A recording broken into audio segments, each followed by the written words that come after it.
Sveiki, mėly žiūrovai, su jumis vėl aš, Albinas Sinevičius, ir džiaugiuosi, kad jūs užėmėte Patrulio bazę. Šiandien kalbėsime apie vieną esminių turbūt operacijų pastarojo laikotarpiu, tai yra Kursko operacija, kurią Ukrainos pajėgos vykdė, įsiverždamos į Rusijos teritoriją.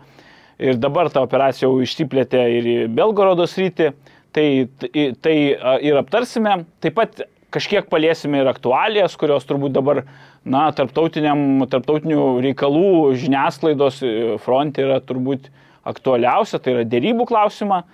Per patį frontą, iškart disclaimeris, kad per patį frontą neisime, nes, iš principo ten po truputį okupantai juda, stumėsi ir tokių didelių pokyčių nėra. Tai dabar pristatysiu mūsų svečius, tai yra mūsų Lock and Loaded analitikas Romas Judinas, labas Romai. Sveikas. Ir mūsų geras bičiulis, Karo akademijos viršininko pavaduotojas, Gintaras Bagdonas, atsargos pulkininkas. Sveiki, Gintarai. Sveiki. Tai ir pradėkime. Kaip jau minėjau žiūrovams, kalbėsim daugiau apie Kursko operaciją, kurią vykdė Ukrainos pajėgos. Tai gal, Romai, tada nuo tavęs pradėkime, kokios buvo, pakalbėsim apie politinės ir apie karinės. Tai karinės daugiau, Romai, tada paprašysiu tavęs, o Gintaras tada iš tos politinės pusės, geopolitinės. Tai kokios buvo karinės Kursko operacijos priežastis, kodėl jį buvo pradėta? Turbūt reikia gal šiek tiek ir grįžti atgal, mėnesį 2 nuo 24 metų rugpjūčio, tai grįžti į 24 metų gegužę, kuomet Rusija... Prieš metus praktiškai. 24 metų rugpjūtį prasidėjo Kursko operacija, o 24 metų gegužę Rusija pradėjo savo puolimo Charkiv kryptyje su tikslu priartėti prie miesto ir pasigerinti savo situaciją, pritraukti Ukrainos rezervus ir panašiai. Tai viena vertus turbūt sunku būtų atmesti, kad tai, kas įvyko rugpjūtį, yra atsakas į tai, kas įvyko gegužę. Tai pabandyti, kaip sakyti, apsukti stalus, tai, kas rusams sunkiai sekėsi Charkive, bet visgi kaustė ukrainiečių resursus, traukė rezervus, kurių ir taip ukrainiečiai daug neturėjo, atliko šitokią operaciją rugpjūtį. Tačiau reikia suprasti, kad per 2-3 mėnesius sukaupti tokias pajėgas ir paruošti tokią operaciją yra sudėtinga, kas įvyko Kurske. Matant visą sėkmę, kiek ilgai jį užtruko, kokį rezultatą karinė prasme jį davė, tai tikėtina, kad galimai ukrainiečiai tam ruošėsi ir anksčiau.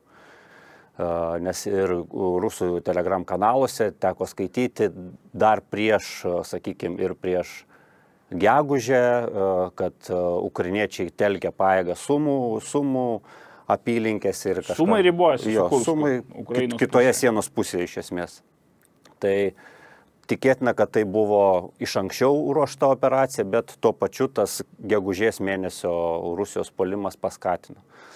Ir reikia nepamiršti, kad ir tuo metu kritiška situacija buvo aplink Pokrovską ir galimai ukrainiečiai siekia tokiu būdu irgi, kaip sakyti, atitraukti bent dalį pajėgų nuo tos rusų pagrindinės krypties. Nepamirškim, tuo metu kaip tik formuotas 44 rusų korpusas Leningrado toj karinėje apygardoj.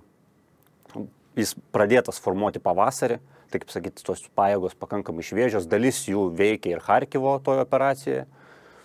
Tai visos kortos turbūt sukrito taip, kad reikėjo priimti tą karinį tokį sprendimą ir jam tikėtinai iš anksčiau ruoštasi buvo. Bet dar buvo tikrai kalbų, kai jį prasidėjo, kad ir Kursko srityje rusai irgi kaupė tam tikras pajėgas. Ir galbūt netgi buvo svarstoma, gal ten jie irgi planavo įsiveržti ir ukrainiečiai tiesiog pirmi tai padarė. Jeigu taip būtų buvę, tai mes būtume matę didelės rusų pajėgas, didelės atsargas Kursk srityje, didelius rezervus, kažkokius daug šarvuotos technikos, artilerijų ir panašiai. Ko nebuvo. Ukrainiečiai užėjo ir ten iš esmės buvo pasienis, buvo tie mobilizuotieji, kurie Tuose kopos atramos punktuose tiesiog sėdėjo ir jos ateidavo ir ukrainiečiai tiesiog tuk užeidavo ir susirinkdavo jo. Ir šauktiniai kariai. Ir šauktiniai kariai. Tai ten jokių tokių, gal ateityje jie kažkada gal ir planavo to atmesti, negalima, bet tuo metu, 24 metų vasarą, rudenį, ten nepanašu, kad rusai telkė pajėgas ir norėjo kažką daryti. Gintarai, kokie galėjo būti politiniai motyvai arba tie benefitai, kurių tikėjosi ukrainiečiai įsiverždami į Rusijos teritoriją? Nes iki tol tokios operacijos nebuvo, kai ukrainiečiai įsiveržė į agresoriaus teritoriją, sukeldami jam dilemas. Na, pirmiausia, aš manau, kad tai pakelti pademonstruoti Ukrainos kariuomenės, Ukrainos karinės galios, pajėgumus, galimybės, kad jie gali. Ir paskatinti partnerius, sąjungininkus remti labiau, nes jau vėlgi tas karo nuovargis pas mus labiau jaučiasi kartais nei Ukrainoje. Tai čia gal tokia pagrindinė, bet aš dar norėčiau paliesti ir karinę strateginę, vadinkime. Čia dar keletą tokių aspektų yra. Vienas iš jų įsiveržimu į Rusijos federacijos teritoriją. Mano galva, Ukrainos kariuomenė pademonstravo, kad rusų branduolinio atgrasymo strategija nebūtinai yra veiksni, nes pagal jų doktriną atnaujintą beje Putino ir viešai skelbiama. Branduolinio ginklo panaudojimo doktrina. Tai viena iš sąlygų, jeigu vientisumui teritoriniam yra grėsmė. Nu, tai čia akivaizdu, kad tai to reiškia parodymą. Tai gal toks ir svarbus. Čia labai svarbus. Taip, dar taip pat aš manau, kad mes turėtume turėti omenyje, kad kuo jisai yra sveikintinas, buvo sveikintas tas įsiveržimas, kad tai dar kartą patvirtino paprastą karo dėsnį. Negali kaktą daužyti ten, kur daugiausia pajėgų yra. Minėjot prie Pakrovsko, kas ir dabar tebėra, vienas iš pagrindinės jau beveik metai pasikeitė, praėjo, bet kirsti reikia ten, kur yra silpniausia, kur yra, tai tą ir padarė. Netikėtumo va tokį faktą. Taip, netikėtumas ir silpniausia vieta. Nes juk kare ne vien teritorijos atkovojimai ar praradimai lemia. Mes iš istorijų žinom daug atvejų, kai pralošė karą, nors nebūtinai dėl teritorijų. Tai šiuo atveju resursai, šiuo atveju moralė taip pat. Ir Ukrainos tam laikui, tai kuriam laikui tai pakėlė moralę visuomeniai, kas labai svarbu. Ir patiem kariam, ir tiek piliečiams, ir mums žinoma. Čia buvo sėkmės tai čia yra vienas iš didesnių tokių dalykų. Ir dar vienas galbūt jau politinis, tai yra tam tikras pažeminimas ir Kremliaus, ir Putinai. Netgi dabar. Politinės dilemos. Taip, dilema sukurta. Netgi ir dabar tas cirkas, kurį Rusijos televizija rodo, kai Gerasimovas raportuoja Putinui ir Putinas ant kiek jisai sureikšminis, kaip jisai kalba, jisai teigia, kad taip, jau čia dabar sutriuškintos, nors tikriausiai jūs pakalbėsit, net ne visai atitinka tiesos, reiškia, kad ten geriausios pajėgos, kokie didžiuliai praradimai. Tai kokia didelė reikšmė ir koks skaudulys Kremliui buvo, koks pažeminimas buvo, čia irgi labai svarbu. Tai Gintarai, jūs sakote, kad Kremliaus reakcija pirmaisiais mėnesiais buvo tai, ko iš principo ir tikėjosi, nu, tarpsime, ką ir norėjo, ta vat dilemo, tokios sumišimas, nu, nes buvo tikrai ir ten buvo neplanuoti, buvo susirinkimai daromi gynybos tarybos jų ir tai iš principo ukrainiečiai pasiekė tą Kremliaus. Ir dabar, kiek čia berods 9 mėnesiam praėjus po įsiveržimo, ukrainiečiam tebe kontroliuojant nedidelę tik tai dalelę Kursko. Tai parodo jo reakciją diktatoriaus Putino į šitą visą operaciją, ant kiek jiems yra svarbi. Beje, tuo metu viešai labai nelabai girdėjom, bent aš neatsimenu. Tai vien tik dėl to, kad tai tikrai buvo sumišimas, kaip jūs sakote. Tačiau, ruoždama šitai laidai peržvelgęs to meto atgarsius žiniasklaidos, visgi iš Kremlius buvo nuidėję, kad mes nesiderėsime, kad čia, reiškia, tam tikri pareiškimai buvo padaryti ir tai jautėsi, kad labai skaudu. Beje, ukrainiečių vienas iš tikslų politinių taip pat galėjo būti priversti rašystinį agresorių sėsti prie derybų stalo Ukrainai palankę. Tikėtina galėjo tai būti. Dėrybinis kozeris buvo pas juos. Taip, be abejo, žinant, kad prisiminkime tuo metu visi tikisi naujojo prezidento pasikeitimo ir ruošiamasi Trumpo atėjimo. Ir žinoma, ir nepriklausomai koks JAV prezidentas net būtų ir kokia jo politika, visi supranta, kad anksčiau ir vėliau gali būti tos dėrybos ir dėrybų kozeriui pasirengti visada yra gerai turėti mainuose kažkokiu tai. O jūs JAV palėtėte, tai kaip JAV reagavo tuo metu? Dar tada Bideno administracija. Taip, dar buvo Bideno administracija. Sakykime, panašu, kad pozityviai, bent jau iš karinės vadovybės, pamenu generolo Kavolį, kuris tuo pačiu ir NATO vyriausias pajėgų vadas, bet ir kita jo kepurė Europoje. Jo vertinimas buvo pozityvus, jis teigia, kad išnaudojo būtent silpnumą, rado kur silpną vietą ir kirto, jis tiesiog karišką tokį vertinimą puikų padarė. Dar generolas Kavolį, mūsų žiūrovams, jis yra Jungtinių Amerikos pajėgų vadas Europoje ir kartu Sakiūras NATO vyriausias pajėgų vadas Europoje. Romai, kaip tu vertini tiek Kremliaus reakciją ir ar to tikėjosi Ukrainos pusė ir kaip amerikiečių, kaip turbūt to pagrindinių, nes kodėl tas svarbus, kaip reagavo sąjungininkai ir ypač amerikiečiai kaip pagrindinis sąjungininkas, turbūt ir paramos davėjas, nes, buvo visą laiką, kad duodavo ginkluotę, tą Deep Strike'o ilgo nuotolio raketas, bet sakydavo su apribojimu trenkti į Rusijos teritoriją, tik tai okupuotose teritorijose. Iš viešų šaltinių, kiek matom, tai toks iš pradžių siurprizas, tai pavadinkim, kad tai įvyko, buvo atvirai pasakyta, kad šita operacija nebuvo suderinta. Turbūt nieko kito amerikiečiai ir negalėjo pasakyti, kadangi, jeigu tu planuoji operaciją prieš Rusiją, Rusijos teritorijoje, tai jau, kaip sakyt, gali ir visokios spekulacijos Kremliuje atsirasti, tai turbūt JAV administracija su to nežaidė.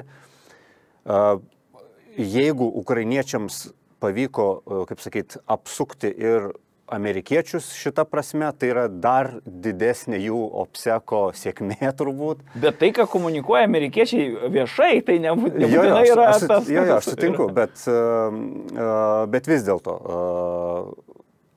tikėtis, kad visiškai nieks nežinojo iš Amerikos, būtų šiek tiek turbūt naivu, nes ten, kaip sakyt, tas bendradarbiavimas karinis vyksta. Plius žvalgyba. Žvalgyba, duomenys ir visa kita.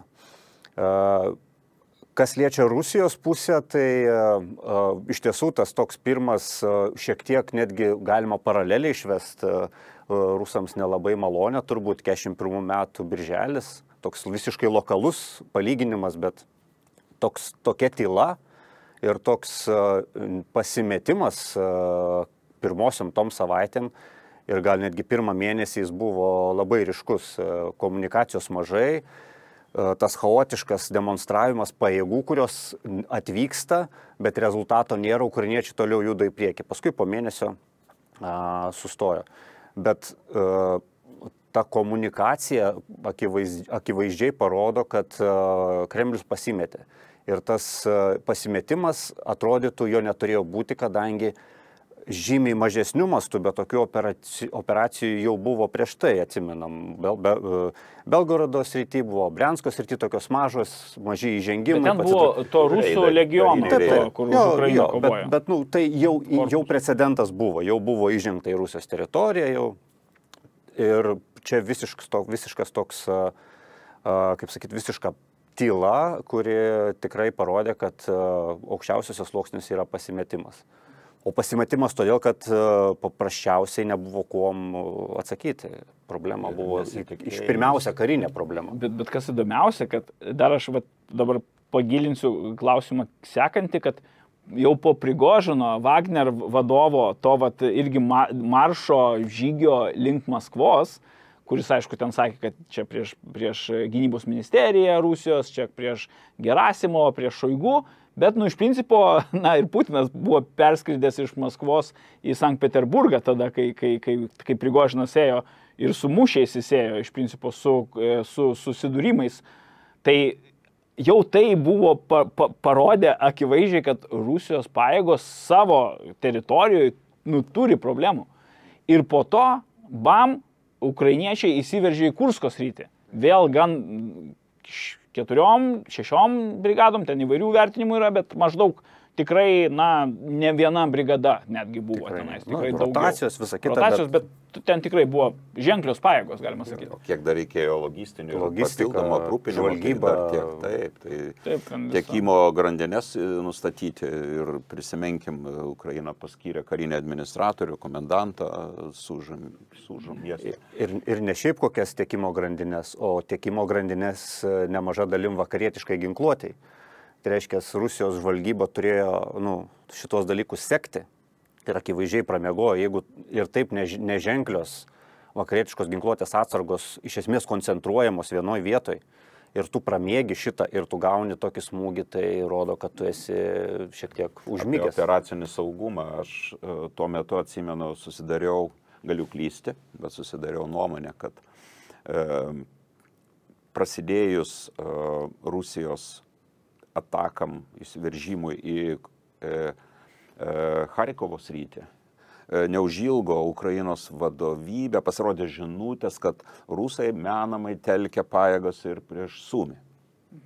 Ir pamenu, tuo metu ieškojau duomenų ir netgi įvairių blogerių, ekspertų, tų šaltinių, kuriuos skaitau, toks truputį pasimetimas, kad nėra ten tų rusų. Ir matyti ir patys rusai tikriausiai pasišaipė, kad ten ukrainiečiai sugalvoja. Ir jie matimai prisidengia tuo, kad apsaugoti, kad neįvyktų antras Charkovas. O čia buvo operacinis saugumo ir galbūt tas informacinė. Pačių ukrainiečių pučiamas burbulas, kad rusai nužygiuos iki Charkivo, grėsmė Charkivui. Ir panašiai, nes čia iš esmės iš ukrainiečių išėjo šitą žinią, gal irgi buvo dalis šito klaidinimo, viešoje erdvėje. Taip. Tai gerai, tai tu paminėjai žvalgybą, nesuveikė rusų žvalgyba, galima sakyti, ne? Kokias dar apnuogino trūkumus šitą ukrainiečių operaciją arba išryškino problemas? Tai akivaizdus sienos nepridengimas, neturėjimas kuom pridengti. Nes iš esmės visos pajėgos, kurios gali kovoti, tuo metu buvo Ukrainoje. Arba kažkur toli ir jos nėra pasiruošusios. Taip skaičiuokim, apie 700, tuo metu buvo kažkur apie 6,5 tūkstančių buvo fronte. To prasme, nebūtinai kontaktiniai linijai, bet tiesiog antrame ešelone. Jo. Tai kiek čia lieka tų pajėgų Rusijos, kaip sakyt, dar yra tolimieji rytai, jos reikia saugoti, dar yra šita siena, dar yra didžiulė NATO grėsmė, nuo kurios reikia gintis. Tai kiek čia tų pajėgų ir belieka. Tai dar plius atmes ten, tai čia mes kalbam apie sausumos pajėgas, kurios turėjo pirmus reaguoti ten. Oro pajėgas, ten brandolinės pajėgas, ten yra tų kitų, kurios tu neįvelsi šitą iš rusų pusės į tą mūšį, į Kurską. Ne, bet tokiu atveju Rusijos pajėgos yra gerokai virš milijono, jeigu su visom rušim. Bet čia dar vienas trūkumas, reiškia, čia daugiau operacinio planavimo, tai yra kiekvienas vadas turi turėti rezervą. Operaciniam rezervė ir čia tokiu atveju aš manau ir strateginį rezervą turėtų. Čia jau yra teritorijos vientisumui, yra grėsmė ir apnuogino. Visgi Rusiją mes vertinam kaip turinčius milžiniškus pajėgumus iš savęs, bet tokiam karui vykdyti jinai dar kartą įrodo, kad jinai viską, ką turi, yra metusi į Donecko, Luhansko, iš dalies dar Zaporižės ar Hersono regioną. Tai yra, resursų nėra daug. Tai ir ką matėm, dar aš patvirtinsiu, kad paskui eigoje, jau vėliau Kursko operacijoje, kai jau stabilizavosi biški ir kai ukrainiečiai perėjo gynybinės pozicijas, tada pradėjo ir Šiaurės Korėjos kareigiai, būtent Kursko pirmieji, man atrodo, užfiksuoti buvo. Ir čia apnuogina jų personalo trūkumą ir afrikiečiai. Dabar galima pašaržuoti, jeigu leisite, tai drąsūs ryžtingi Šiaurės Korėjos kariai išvadavo Rusijos teritoriją. Nu, čia turbūt irgi, kaip sakyt, reikia ir tą supras, kad tie Šiaurės Korėjos kariai ne šiaip tiesiog atėjo, nes kadangi labai trūko, jeigu būtų reikėję, būtų suradę tų karių anksčiau ir vėliau, tačiau turbūt jie atlaisvino rankas toliau rengti tuos rezervus, kuriuos Rusija buvo planavo rengti iki rugpjūčio mėnesio, tai vėlgi galim prisiminti 44 korpusą ir kitus vienetus, kuriuos planavo, nes iki 24 metų pabaigos, ukrainiečių duomenimis, Rusija turėjo perlipti savo gyvosios jėgos, reiškias, mastą Ukrainoje 700 000. Tai tie rezervai kažkur turėjo generuotis, jie neturėjo būti kontaktiniai linijai, jie turėjo ruoštis ir kauptis. Ir tą jie daro. Tai paskutiniai vakarų šalių žvalgybos, čia vokiečių turiuomenį ir kitų, atrodo, tvirtina, kad rusai sėkmingai telkė dar papildomas pajėgas be tų, kurios kariauja. Tai tą turėtume turėti omeny. Jūs dar vieną tikriausiai buvot paminėjęs, kad labai svarbus aspektas, kad ukrainiečių vienas iš tikslų buvo priversti rusus atitraukti pajėgas iš pagrindinių krypčių Donecko srityje. Tai šitos operacijos įsiveržimo į Kurską tikslas priversti. Ir čia rusai viską darė, kad kuo mažiau reikėtų iš ten ištraukti. Ir, žinoma, jie ištraukė 40 000 maždaug permetė. Pavyzdžiui, pačioj pradžioje matėme tuos visus mobikus ir visą kitą. Bet paskui dominavo kas? Desantininkai. Kurske, tu kalbė. Apie Kurską kalbu. Desantininkai tai 106 divizija ir 706 divizija. Divizijos vienetai, taip, ne visa turbūt divizija, bet jos vienetai ir šitie dvi jūrų pėstininkų brigados. Tai yra 810 ir 155, kurios prieš tai buvo Zaporižėje ir kitose ten prie Avdijivkos, kur jie tik ten nebuvo. Tai jie buvo rezervėje, nebuvo kontaktinių linijų, bet juos iš ten ištraukė ir metė į ten, kur karšta, kur šitie mobilizuoti jie nesusitvarko tiesiog. Bet ką svarbu, manau, paminėti, nuo žemės šiek tiek pakylant į viršų, tai akivaizdus negebėjimas susikurti, tarpsme, yra sausumos pajėgos, bet jas turi dengti oro gynybą. Tai šito iki šiol tai yra problema. Įgalintojai. Įvairūs įgalintojai ir pagrindė turbūt oro gynyba. Iki šiol tai yra didžiulė problema ir Rusija nesugeba netgi per tuos kelis mėnesius, 9 mėnesius išspręsti šitos problemos, nes jeigu ukrainiečiai užsinori, ta prasme, atskrenda jų tie migai, sudaro sąlygas, atidirba į valdymo punktus ir išskrenda.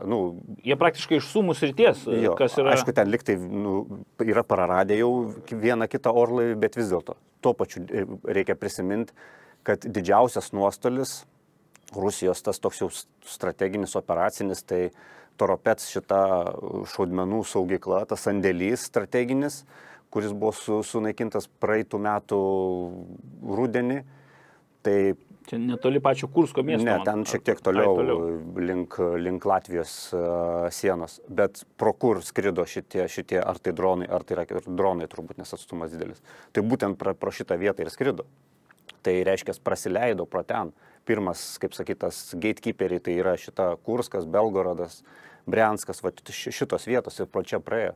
Tai efektai, kaip sakyt, ne visą laiką mes suvedam, bet jeigu tai pasižiūrėjus, tai efektai yra labai rimti. Čia yra toks paradoksas, Rusijos teritorija milžiniška. Atrodytų, čia jos yra pajėgumas, bet dydis yra taip pat ir silpnumas. Jinai negali visko apdengti ir neapdengs. Ir labai svarbu nepamiršti dar vieną fiksuoti laimėjimą arba tam tikram laikotarpiu ukrainiečių arba kuo yra reikšminga ši operacija Kursko srity. perkeliamas karo veiksmų į priešo teritoriją. Ir šitame kare, kuris dar, aš netikiu, vyksančių darybų sėkme, ir tikriausiai karas nesustos, ir tai labai svarbu yra, ukrainiečiai tikriausiai ir toliau ieškos būdų, kaip pernešti, kuo daugiau karo turi vykti į jų teritoriją. Rusijos teritoriją. Bet vis tiek, ukrainiečiai susidūrė su tam tikrais iššūkiais irgi, nes paskui buvo sustabdyti galiausiai, Rusija, kai jau pritraukė pajėgumus, sustabdė, tai kas lėmė ir kokiais iššūkiais susidūrė ukrainiečiai įsiveržė į Kurską. Ir iš ko reikėtų pasimokyti galbūt ateities operacijoms. Žiūrint istoriškai, retrospektyviai, tai atrodytų, kad buvo šiek tiek gal per didelis kasinis apžiotas. Ta prasme, aišku, kiek einasi, tiek eina. Ta prasme, tai nebuvo nelogiškas judėjimas į priekį. Sėkmės vystymas. Jo, sėkmės vystymas, einama labai aiškiai pagal vietovę, matoma, kur ne šiaip tiesiog einama į plyną lauką, matoma, kur galima įsitvirtinti, yra gyvenvietės, yra vandens kliūtis, aukštumas, kur galima įsitvirtinti, tas viskas buvo logiškas judėjimas. Tačiau jau rugsėjo mėnesį tas flangas, kairysis ukrainiečių, jau jis, kad ir kiek iš jo buvo daug tikėtasi, ten, kad kontroliuoja šitą Snagos upę, matėm tos vaizdus, kaip Himarsai daužo šitos perkėlas rusų ir panašiai, bet rusai įvedė papildomas pajėgas, tos pačius mano minėtus desantininkus ir tada tas flangas po truputį pradėjo spaustis ir ukrainiečiai iš to nelabai ką laimėjo, nors atrodė, kad čia tik jau toj eis ir nueis ir dar toliau nueis. Tai galbūt nebuvo aišku, kiek, kada mes sustojam, nes taip atrodė, kad nuėjo šiek tiek per toli ir vietomis buvo sunku išlaikyti tas pozicijas. Tai šitas, ir aišku, logistika, bet kaip tu ją kitaip, ta prasme, kitaip nebus, yra sumai, akivaizdus logistinis mazgas, pro kitur tu neaprūpinsi. Tai aišku, ten dalį kažkiek prarado, vis tiek rusai labai sukoncentravo savo aviacija, tai labai intensyviai mėtė kabus, tai kartais, jeigu žiūrim visą kontaktinę liniją, tai kartais būdavo pusė visų kabų numetamų Kursko kryptyje. Ta prasme, jeigu žiūrim 1000 per dieną. Viską sudėjus irgi tas pats gautus. Kartais pusė, trečdalis, priklausomai nuo situacijos, nuo intensyvumo, tai ten jau rusai uždėjo savo taikinį aviacijos ir ten jau... Akivaizdu, tai buvo jų prioritetas. Visiškas prioritetas. O ukrainiečių oro gynybos tokios stiprios nepavyko sukurti, kad, kaip sakyt, nuvytos rusų orlaivius. Ir turbūt ir pavojinga tai būtų daryti, jeigu ten pradėsi traukti patriotus, žinom, kas anksčiau... Iš vis 6 sistemos. Kas anksčiau ir vėliau bus Iskanderas ir viskas ir nebeliks patrioto. Tai tokie turbūt. Ir sunku pasakyti, ar taip minusas ar pliusas, bet vadovavimas ir valdymas šito operacijų gana sėkmingas buvo, kadangi labai kokybiškos brigados veikia. Turbūt pačios geriausios visų.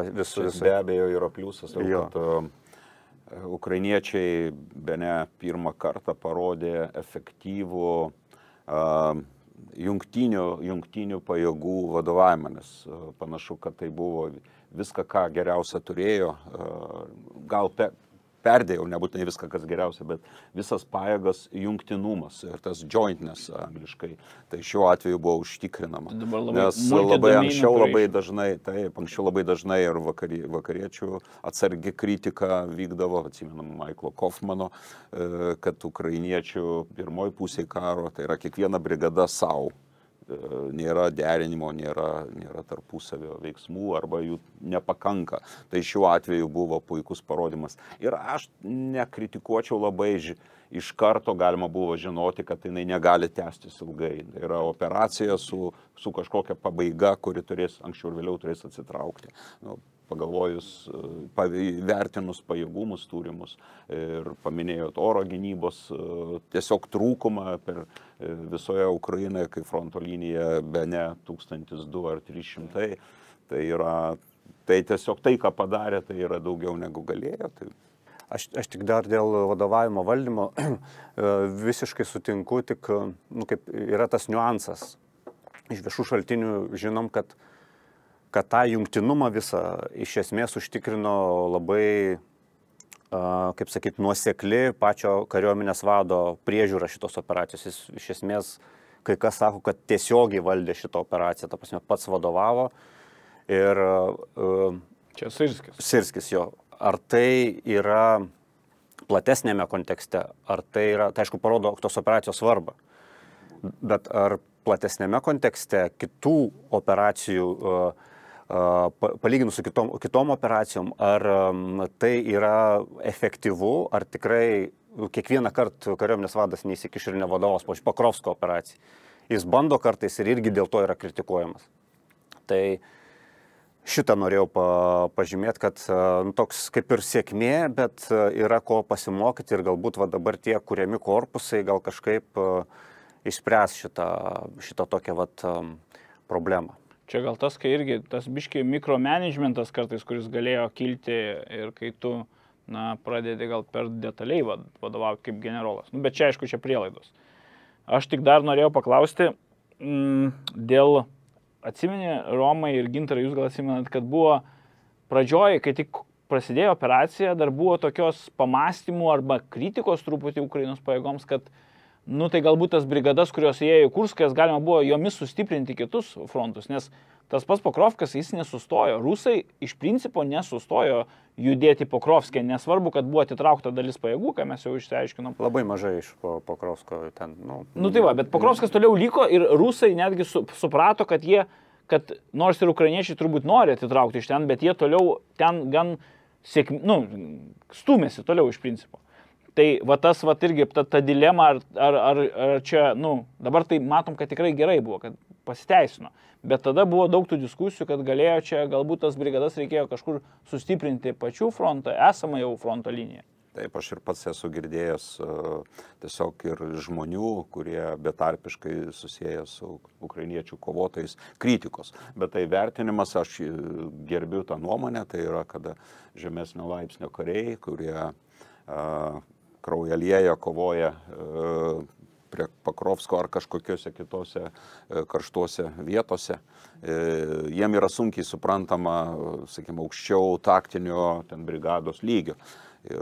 Nes jis mato žūstančius kovos draugus, kada jisai mato, kad trūksta priemonių, žmonių galop, kada gynyba yra gana reta.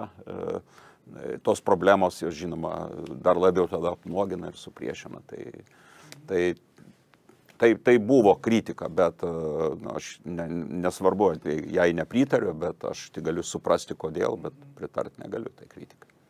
Bet iš principo turbūt ta rizika pasiteisino. Jeigu žiūrim dabar iš šiandienos perspektyvos, tai matom situaciją prie Pokrovsko. Jeigu kas būtų pasakę, kad praeitų metų, sakykime, rugsėjį ar spalį, kad rusai bus ten, kur dabar yra ir su tokiom problemom didelėm, tai turbūt niekas nebūtų patikėjęs, bet taip yra.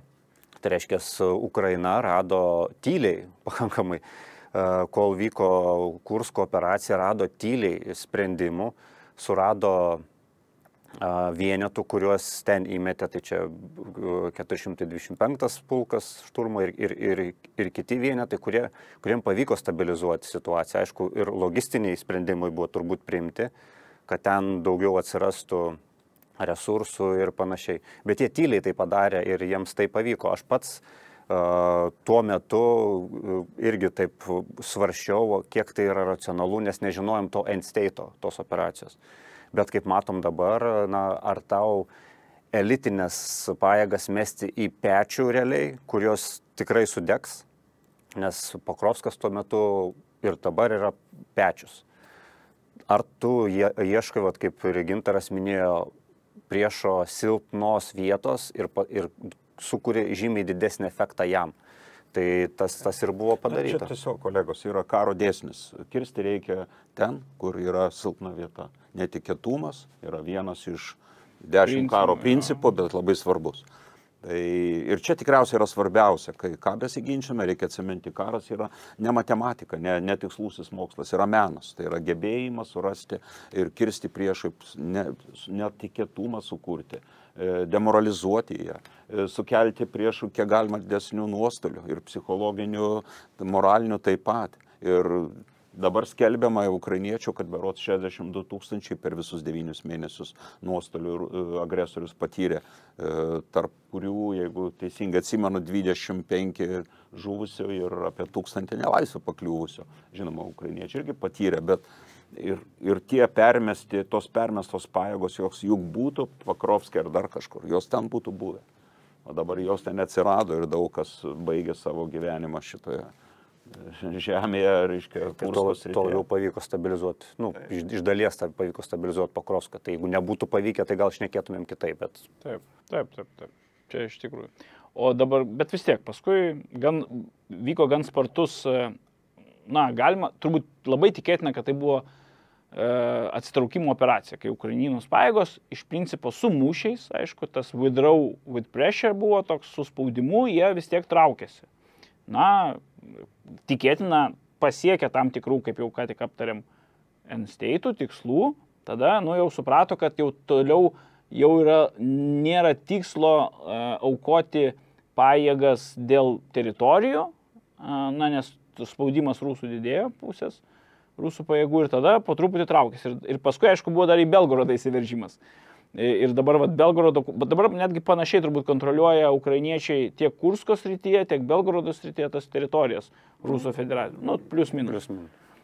Tai dabar kas lėmė, kokie kariniai ir politiniai priežastys lėmė būtent atsitraukimo operaciją iš Kursko arba tam tikro sumažinimo, nes dabar jau vis tiek kontroliuoja žymiai mažiau teritorijos ukrainiečiai Kursko srityje negu prieš tai, kai įsiveržė. Tai aš gal apie tas karinės. Tai tuo metu, šių metų jau kovo pradžioj, jau buvo susidariusi tokia nelabai gera situacija, kai rusai spaudė iš esmės abu flangus ukrainiečių. Sudėtingiausia buvo situacija ukrainiečių kairiajam flange, tai tas Sverdlikovo praradimas. Tai gyvenvietė, kuri, sakykime, jau kitoje upės pusėje, aukštumoje ir buvo labai svarbi ukrainiečiams. Kai ukrainiečiai ją prarado ir rusai peržengė ir tą sieną Rusijos Ukrainos ir pradėjo operacijas Sumų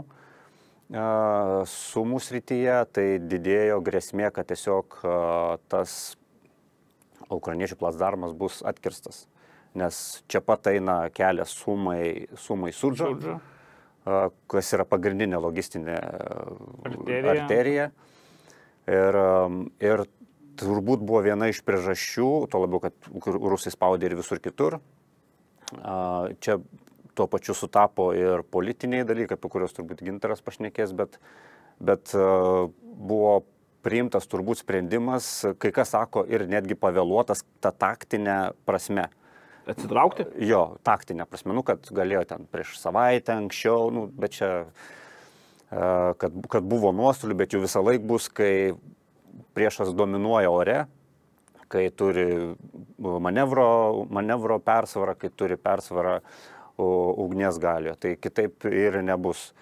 Tai bet atsitraukta pakankamai, sakyčiau, sklandžiai ir to indikatorius yra tai, kad tos pajėgos, tos brigados ar brigadų batalionai, kurie kovojo iš esmės Kursko srityje, iš karto atsidūrė Belgorodo srityje, tai yra ta Popovka ir Demidovka. Patys rusai iškart pripažino. Nors prieš tai sakė, kad visi sutriuškinti, sunaikinti, sumalti į miltus, visi paimti į nelaisvę. Čia kovo mėnesį. Jo. Nors šių metų. Čia apie šių metų kovo mėnesį šnekam. Viskas sunaikinta, sutriuškinta ir tuo pačiu kitą dieną jie sako, ta pati 22 brigada, desantininkų 82 brigada jau veikia kitoj vietoj. Tai arba sunaikinti, arba veikia čia, kitoj vietoj. Tai tikrai bendrai ta strateginė operacinė logika vadovaujantis, tikrai ukrainiečių atsitraukimas buvo sėkmingas, žinant, kad atsitraukimo operacija yra pati sudėtingiausia operacija iš visų operacijų, kokios tik yra.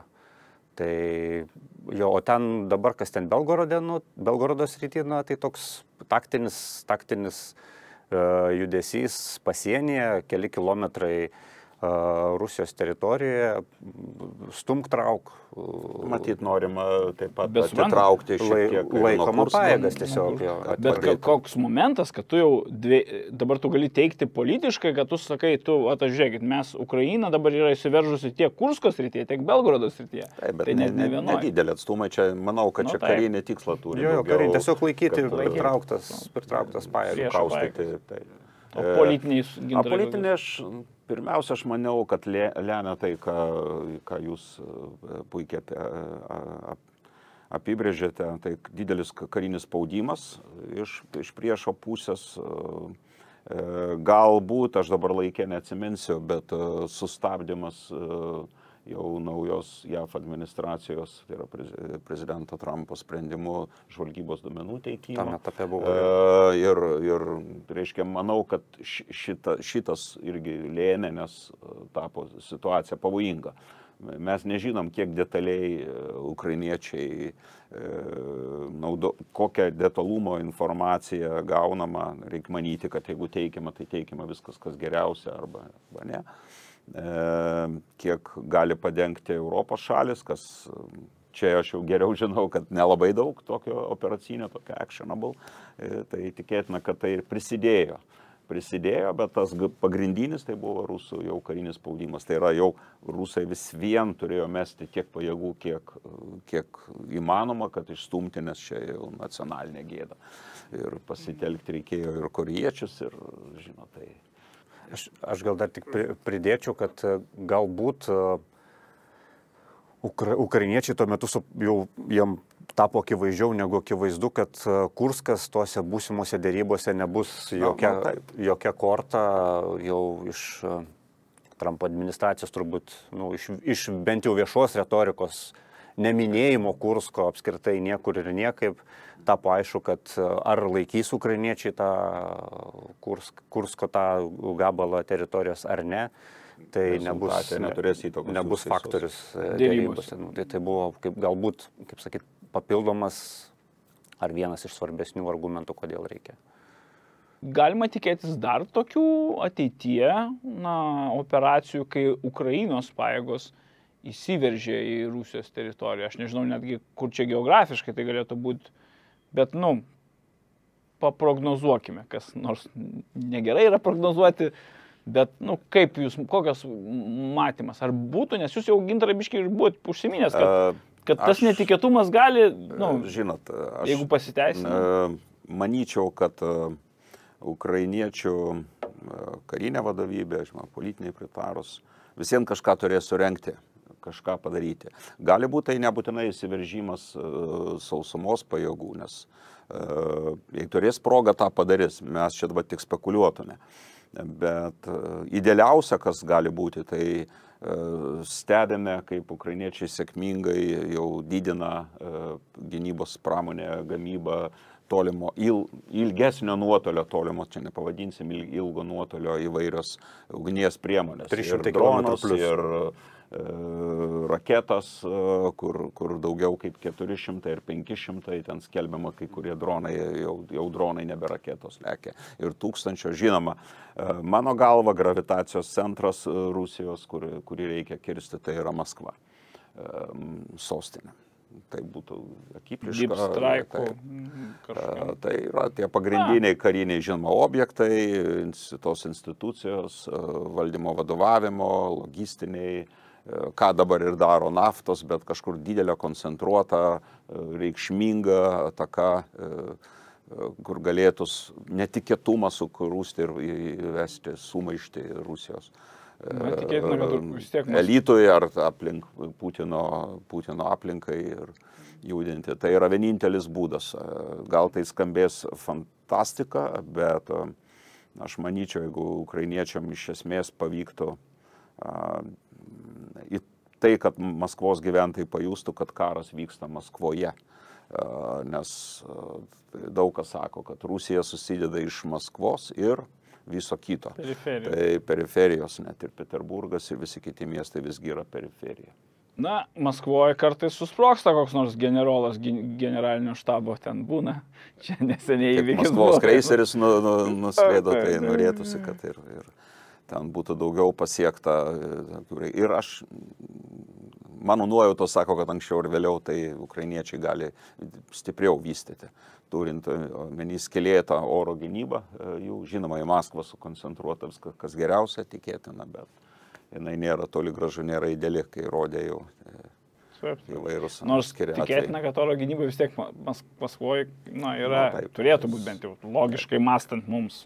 Nu jo, bet matėm prieš savaitę, kada čia iš esmės Maskvos tam oro gynybos žiede Vladimiras, šitas dar 51-asis šaudmenų sandėlys buvo atakuotas, praėjo, tai reiškia virš 100 tonų. Jo, ir tai įmanoma padaryti, turbūt ir ukrainiečiai turbūt tą darys. Ir Maskvoje, aš sakau, dar galima tos nebūtinai deep strike, bet sakau, koks ten generolas dabar susprogo neseniai? Tokia įdomia pavardė Maskoliakas, kažkaip šitaip. Prie Maskvoje ir Putino tengi vienas limuzinas kažkaip užsidegęs buvo vienu momentu. Tai deep strike yra vienas, bet yra ir žvalgybos operacijos, kurios irgi vyksta giliai. Supratau. Romai, kaip tu manai, ar dar gali būti panašaus pobūdžio puolimo operacija, ar visgi tu labiau pritari Gintarui, kad tom kitom priemonėm paveikti Maskvą kaip galvą? Nes, žuvis pūna nuo galvos, tai jeigu supūdai galvą.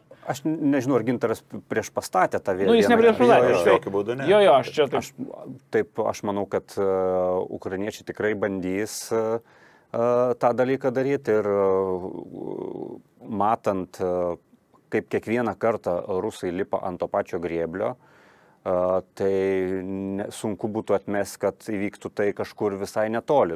Gerai, gal nebe Kursko srity, bet gal, pavyzdžiui, šalia esančiam Briansko srity. Ar dar kažkur.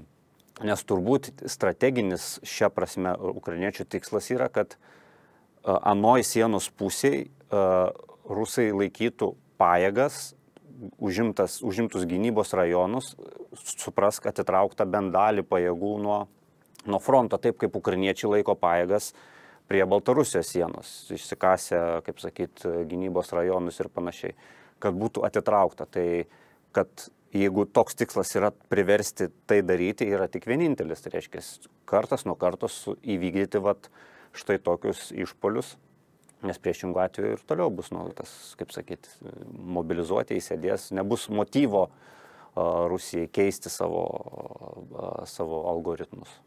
Bet tai, ką mes apkalbėjom, tai yra turbūt su sąlyga, kad dabar vykstančios taikos dėrybos iš principo žlugs ir tada ukrainiečiai gali bandyti tuos dalykus. Bet jeigu taikos dėrybos apribos Ukrainos, jie įsipareigos politiškai ir tada turbūt tų vėlgi kažkokių ar įsiveržimų į Rusiją, ar deep strike jau bus, gali būti, kad mažiau.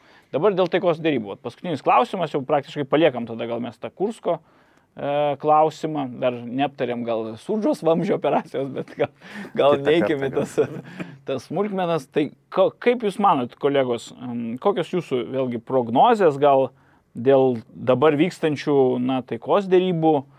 Gintarai, jūs jau sakėt, kad nelabai tikite tuo, bet gal ten ir kalbama yra apie taikdarių įvedimą, jeigu būtų nustatytos tas taikos sąlygos tam tikros. Ir apskritai, kokia karo ateitis, kaip galvojat, šiandienos perspektyvai, kuri gali kisti, aišku, Romai, gal, nežinau. Galiu ir aš, tai iš tos karinės pusės, tai man tai nesimato jokio abiejų pusių, kaip sakyt, nėra sąlyčio taškų, kurie priverstų sustabdyti konfliktą, jį kažkokiu tai būdu įšaldyti ar tuo labiau nutraukti. Nėra kažkokios pusės vienos labai ženklaus pralaimėjimo ar pergalės, ar kažkokio labai ženklaus resursų persvaros, rezervų persvaros. Kad kita pusė būtų priversta kažkaip, reiškia, spręsti tą problemą. Tai Rusija vis dar neišnaudojasi, yra tos dar vienos mobilizacijos bangos. Aišku, nelabai yra kur tos mobilizuotis ir mokyti ir viską, bet tą kozirį jie dar turi. Ukrainiečiai taip pat dar turi gyvosios jėgos rezervų. Ir tas kontraktas 1824 programa pradėta ir vystosi ir panašu, kad tai gali būti sėkmės istorija. Tai gynybos pramonė Ukrainos stiprėja, plečiasi, kaip sakyti, stojasi vis labiau ant kojų. Tai rusai taip pat ieško išeičių, apeina, matom, vakarų sankcijas. Tai kol mūšio lauke neatsiras turbūt kažkokių sąlygų susitarimui, tai... Bet mūšio lauke neatsirado, bet geopolitikoje atsirado toks veikėjas, politikas, kaip Donaldas Trumpas. Ir kuris nori tos taikos. Kaip ten galima įvairiai vertinti tai, bet Gintarai, kaip jūs iš politinės pusės matote? Aš pirmiausia atsargiai vadinčiau, kad tai vyksta taikos dėrybos. Čia yra kažkokia preliudija, paieška. Akivaizdu, kad Donaldas Trumpas, jam tai yra tikriausiai labai svarbu, jisai nori eiti į istoriją per trumpą laiką, pasiekti kažkokiu rezultatu. Tai, kad jis paskyręs dėrybininkų, taip vadinamų Vitkofą, kuris net nėra diplomatas, o daugiau verslininkas. Ir netgi tos sąlygos, kurios visiškai yra ne tik, kad nepalankios, tai būtų labai arti to, ko Rusija ir siekia, labai arti. Tai yra tie punktai įvardinti, skaitant ir sankcijų nuėmimą, ir prekybos atnaujimą. Tai rodo interesą Jungtinių Amerikų, tiksliau prezidento Trumpo ar jo aplinkos. Taip, ir kas yra šitoje vietoje liūdniausia, apmaudžiausia, kad kai situacija yra visiškai aiški, yra šalis agresorė, kuri užpuolė, kurie bet kada, bet kiekvieną dieną gali sustoti, atitraukti, o kaltinama ir verčiama daryti nuolaidos yra šalis auka. Čia yra didžiausia problema. Jeigu tai, aš netikiu, kad tai bus, bet jeigu tai būtų, kaip yra pasiūlyta toje preliudija į dėrybas, kad Jungtinės Amerikos valstijos pripažintų Krymą, tai būtų naujas precedentas, nes iki šiol po Antro pasaulinio karo dar to nebuvo. Nežiūrint Gruzijos okupuotos teritorijos, visgi jos nėra pripažintos kaip Rusijos federacijos teritorijos, ar Moldovos, ar plačiosios bendruomenės. Taip, be abejo. Ir tai yra visai nauja situacija būtų. Tai iš esmės pabaigia griauti tai, ką mes vadinam tarptautinę sistemą, tarptautinę teisę, tas, kas buvo susitarta po Antro pasaulinio karo, tai didžiulis smūgis būtų ir tiesiog ne tik kad Europai, bet ir kitiem kraštam atidarytų Pandoros skrynią, kad viskas tarptautinė teisė nebeveikia, galim daryti kas stipresnis, tas kietesnis. Tai būtų tai, bet aš nemanau, kad jis tą padarys. Mano galva, tai reikėtų jiems ir abiejų parlamentų pritarimą, kad pripažinti naują Rusijos teritoriją. Tai žinoma, ukrainiečiai niekaip nesutiks ir nesutinka ir nepalaikys. Vilčių duoda tai, kad palaipsniui ir Trumpas, kuris yra kartais ir pozityvu, jis yra neprognozuotumas, neprognozuojamas tikriausiai ir Kremliui. Tai čia gali būti tam tikras supratimas galbūt ir tiek, aš tikiu, Amerikos visuomenės yra didelė dalis, kuri pakankamai suvokė situaciją ir galų gale apklausos rodo, kad Trumpas nebeturi to palaikymo, kurį turėjo prieš rinkimus. Ir institucijų vaidmuo, aš manau, sužais savo vaidmenį. Ir ekonominė situacija, kuri blogės dėl įvedamų muitų, nes tai prekyba daro neefektyviau, o čia yra ekonomikos pradžiamokslis. Tai visą tai turėtų situacija keistis palankesnė Ukrainai, turiuomenį link dėrybų aš. Bet atsakant į tą klausimą, apie dėrybos nebus tol, kol Rusija, agresorė šalis, tikrai iš vidaus kažkas nepradės birėti. Ir tai gali būti karas labai ilgas, kaip žinom, jinai gali ilgai kariauti, nes totalitarinės valstybės įrankiai stiprėja, bet kitokių, nes Ukrainai nusileisti